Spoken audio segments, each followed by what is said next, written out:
This is the Lone Crater YouTube. We hope this video helps. You start by securing the car and cutting power. Park level, set the parking brake, and disconnect the negative battery terminal to prevent shorts. Next, open the trunk and pull back the trunk liner. Use a trim tool to pry out the clips so you can see the third brake housing.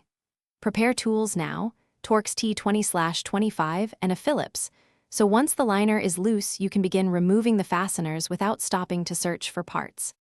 Once the liner is moved aside, locate and remove the Torx bolts that secure the brake lamp housing. Keep them organized so reassembly is simple. Then press the wiring harness tab and gently unplug the connector. This prevents broken clips and damaged wires.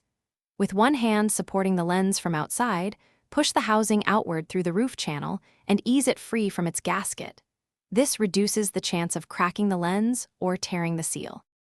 You now remove the bulb socket or unscrew the LED module, turn the socket counterclockwise or unbolt the module depending on your Audi A4 year, so you can replace the bulb or module.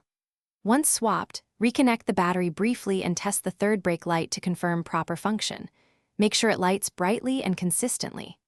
After testing, power down, reseat the housing into the roof channel, tighten bolts to spec, refit the trunk liner, and